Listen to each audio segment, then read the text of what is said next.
Salutations. Mon but, c'est pas de faire un grand exposé, mais plutôt de donner des pistes à des gens qui sont aux études et qui sont pourvus de facultés économiques puissent élaborer un peu plus ce que je vais dire. Donc, ça se situe au niveau de la façon dont les gouvernements gèrent nos finances avec les grandes sociétés. Ici, je peux prendre par exemple Bombardier. Il y a quelques années, on a donné 50 milliards de dollars à Bombardier pour qu'il essaie de s'en sortir sur le marché économique mondial.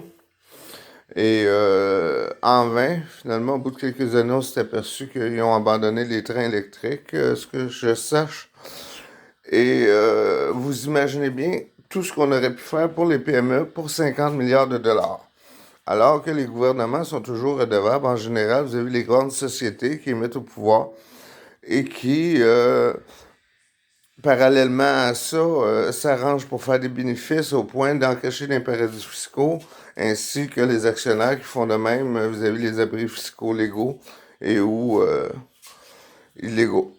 Donc, tout ça pour dire que les gouvernements devraient prendre la peine d'investir dans les PME pour l'avenir des nations et créer de l'emploi pour la nation, plutôt que de créer de la compétitivité accentuée pour les grandes PME, pas les grandes PME, mais les grandes corporations qui pratiquent des mesures assez draconiennes envers les employés pour leur serrer la vis afin qu'ils soient plus compétitifs vis-à-vis des autres grandes compagnies de ce monde.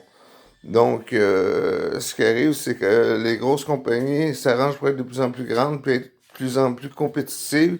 Puis, parallèlement à ça, ben, ils cachent leur argent dans les abris fiscaux, dans les paradis fiscaux. Tout ça contre la population mondiale. Grosso modo, c'est un peu ce que je voulais dire. Donc, imaginez seulement si les gouvernements cessaient d'encourager ces grandes compagnies-là qui cachent leur argent dans les paradis fiscaux, s'ils encourageaient les petites PME qui essaient juste de survivre et donner créer de l'emploi à la localité des pays en question. Salut!